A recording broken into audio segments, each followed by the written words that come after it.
अगर आप मानते हो कि पैसा, सफलता, रिश्ते और भोग ये सब शांति देंगे, तो सच जान लो, इन सबसे भी ज्यादा कठिन है भीतरी तृष्णा। और आज मैं तुम्हें ऐसी एक कथा सुनाऊंगा जिसे जानकर तुम सोच बदल दोगे।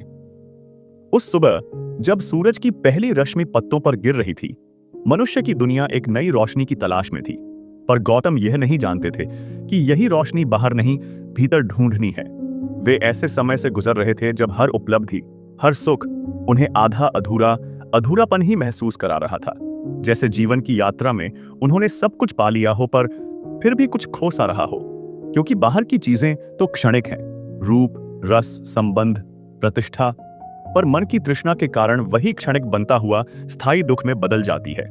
तब उन्होंने महसूस किया कि हर इंसान की असली परीक्षा बाहरी संसार में नहीं, भीतर की तृष्णा में होती है। क्योंकि जब किसी मनुष्य को मालूम होता है कि सुख एक दिन खो जाएगा, तो उसी डर से मन बेचैन रहता है। गौतम ने उस दिन महसूस किया कि तृष्णा सिर्फ इच्छा नहीं, बल्कि एक ऐसा आंतरिक बल है जो मन को हमेशा कहीं और खींचता रहता है। और इसी खींचने की प्रक्रिया में मन खुद को पहचानना भूल जाता है। वे उठकर चल दिए, बिना किसी दिशा के, बस अपने भीतर की बेचैनी समझने के लिए। रास्ते में उन्होंने देखा कि लोग दौड़ रहे हैं, किसी लक्ष्य के पीछे, किसी उपाधि के पीछे, किसी सुख के पीछे।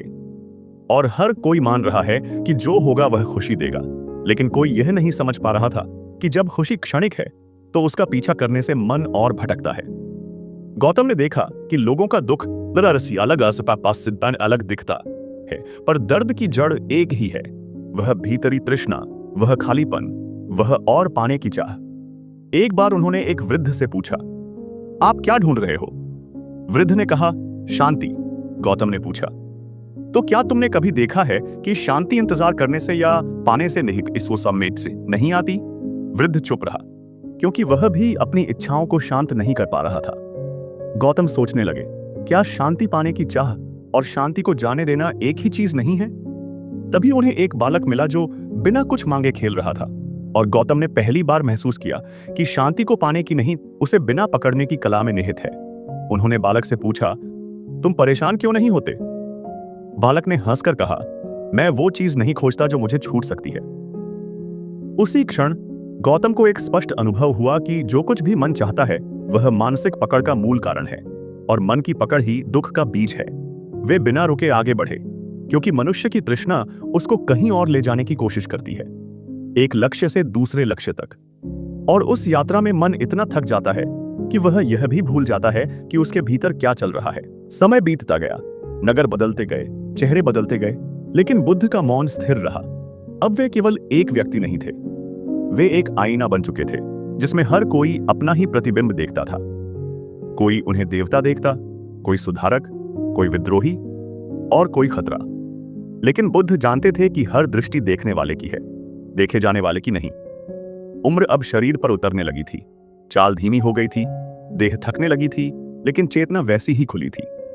और यहीं से बुद्ध के जीवन की सबसे सूक्ष्म परीक्षा शुरू हुई, मृत्यु की नहीं, बल्कि करुणा और वैराग्य के संतुलन की। एक दिन उन्हें ज्ञात हुआ कि कई शिष्य उनके नाम पर झगड़ रहे हैं। कोई कहता, बुद्ध ने यह कहा, कोई कहता, नहीं, बुद्ध ने वह कहा। और बुद्ध चुप रहे, क्योंकि वे जानते थे कि शब्द जीवित रहते रहते भी मर जाते हैं। लेकिन भीतर करुणा थी। क्या लोग फिर से शब्दों में उलझ जाएंगे और देखने को भूल जाएंगे? इसी चिंता के साथ वे अंतिम यात्रा पर निकले। कुशीनगर की ओर जाते हुए रास्ते में उन्होंने देखा कि लोग अब भी वही कर रहे हैं, धन इकट्ठा करना, संबंध पकड़ना, पहचान बनाना। और बुद्ध मुस्कुराए, क्योंकि उन्होंने समझ लिया था कि संसार बदलने नहीं आया है, समझने आया है। रास्ते में आनंद घबराया हुआ था। भगवान, आपके जाने के बाद हम क्या करेंगे? और बुद्ध ने वही अंतिम सत्य दोहराया, अपने लिए दीपक बनो। क्योंकि बुद्ध जानते थे कि अगर वे सहारा बन गए तो मार्ग खो जाएगा। अंतिम दिनों में शरीर बीमार पड़ गया, पीड़ा हुई, लेकिन बुद्ध ने पीड़ा को भी वैसे ही देखा जैसे सांस को देखते थे, बिना शिकायत, बिना नाटक। और यह शिष्यों के लिए सबसे बड़ा उपदेश था कि ज्ञान दर्द से भागना नहीं सिखाता, बल्कि उसके साथ बैठना सिखाता है। कुशीनगर पहुंचकर वे शाल वृक्षों के नीचे लेट गए। चारों ओर मौन था, हवा में अजीब सी स्थिरता थी, जैसे प्रकृति भी जानती हो कि कुछ समाप्त नहीं हो रहा, बस रूप बदल रहा है। शिष्य रो रहे थे, डर रहे थे, भविष्य से घबराए हुए थे, लेकिन बुद्ध शांत थे। उन्होंने आखिरी बार सबको देखा और कहा, सब कुछ क्षणिक है, जागरूक रहो। यह कोई सांत्वना नहीं थी, यह चेतावनी थी। किसी ने पूछा, क्या आपके बाद कोई बुद्ध आएगा? बुद्ध ने उत्तर नहीं दिया, क्योंकि वे जानते थे कि बुद्ध कोई पद नहीं है, कोई व्यक्ति नहीं है, वह तो एक स्थिति है। उस क्षण आनंद रो पड़ा। आप हमें छोड़कर क्यों जा रहे हैं? और बुद्ध ने उसकी ओर देखा, करुणा से, लेकिन बिना भावुक हुए। मैं कहीं नहीं जा रहा। क्योंकि बुद्ध जानते थे कि जो देखा गया है वह कभी जाता नहीं। धीरे धीरे सांसें हल्की होती गईं, शरीर शांत होता गया, और अंत में जैसे एक लंबी थकान उतर गई। न कोई चमत्कार हुआ, न आकाश फटा, न धरती कांपी। बस एक मनुष्य शांत हो गया। लेकिन उसी शांति में एक संदेश छोड़ गया कि मुक्ति कहीं बाहर नहीं, किसी भविष्य में नहीं, किसी और में नहीं, वह फैसली यही है, अभी है, देखने में है। बुद्ध चले गए, लेकिन उनकी उपस्थिति नहीं गई, क्योंकि जिसने देखा है वह हर उस व्यक्ति में जीवित रहता है जो देखने का साहस करता है। और यही कहानी का अंत नहीं था, यही शुरुआत थी। क्योंकि बुद्ध मरकर भी यह नहीं कह गए कि मेरा अनुसरण करो, बल्कि यह कह गए, खुद को देखो। और यही सबसे कठिन मार्ग है, क्योंकि इसमें कोई सहारा नहीं, कोई बहाना नहीं, कोई गुरु नहीं, सिवाय जागरूकता के। और इसी कारण बुद्ध इतिहास में नहीं, चेतना में जीवित हैं। क्योंकि बुद्ध होना किसी जन्म का परिणाम नहीं, बल्कि उस क्षण का नाम है जब मन झूठ छोड़ देता है। और यही अंतिम सत्य है कि बुद्ध कभी गए ही नहीं, क्योंकि जो जाग गया वह कभी जाता नहीं। समय बीतता गया, नगर बदलते गए, चेहरे बदलते गए, लेकिन बुद्ध का मौन स्थिर रहा। अब वे केवल एक व्यक्ति नहीं थे, वे एक आईना बन चुके थे, जिसमें हर कोई अपना ही प्रतिबिंब देखता था। कोई उन्हें देवता देखता, कोई सुधारक, कोई विद्रोही, और कोई खतरा। लेकिन बुद्ध जानते थे कि हर दृष्टि देखने वाले की है, देखे जाने वाले की नहीं। उम्र अब शरीर पर उतरने लगी थी, चाल धीमी हो गई थी, देह थकने लगी थी, लेकिन चेतना वैसी ही खुली थी। और यहीं से बुद्ध के जीवन की सबसे सूक्ष्म परीक्षा शुरू हुई, मृत्यु की नहीं, बल्कि करुणा और वैराग्य के संतुलन की।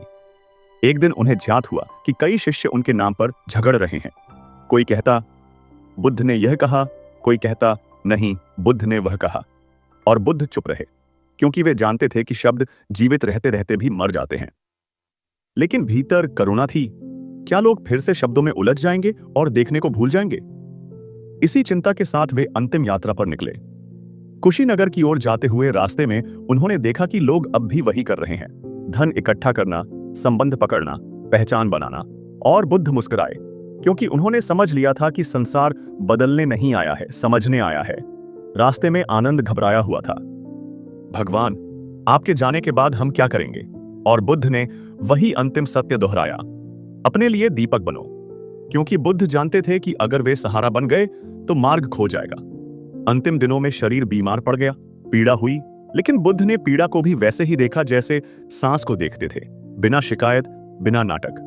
और यह शिष्यों के लिए सबसे बड़ा उपदेश था कि ज्ञान दर्द से भागना नहीं सिखाता, बल्कि उसके साथ बैठना सिखाता है। कुशीनगर पहुंचकर वे शाल वृक्षों के नीचे लेट गए। चारों ओर मौन था, हवा में अजीब सी स्थिरता थी, जैसे प्रकृति भी जानती हो कि कुछ समाप्त नहीं हो रहा, बस रूप बदल रहा है। शिष्य रो रहे थे, डर रहे थे, भविष्य से घबराए हुए थे, लेकिन बुद्ध शांत थे। उन्होंने आखिरी बार सबको देखा और कहा, सब कुछ क्षणिक है, जागरूक रहो। यह कोई सांत्वना नहीं थी, यह चेतावनी थी। किसी ने पूछा, क्या आपके बाद कोई बुद्ध आएगा? बुद्ध ने उत्तर नहीं दिया, क्योंकि वे जानते थे कि बुद्ध कोई पद नहीं है, कोई व्यक्ति नहीं है, वह तो एक स्थिति है। उस क्षण आनंद रो पड़ा। आप हमें छोड़कर क्यों जा रहे हैं? और बुद्ध ने उसकी ओर देखा, करुणा से, लेकिन बिना भावुक हुए। मैं कहीं नहीं जा रहा। क्योंकि बुद्ध जानते थे कि जो देखा गया है वह कभी जाता नहीं। धीरे धीरे सांसें हल्की होती गईं, शरीर शांत होता गया, और अंत में जैसे एक लंबी थकान उतर गई। न कोई चमत्कार हुआ, न आकाश फटा, न धरती कांपी। बस एक मनुष्य शांत हो गया।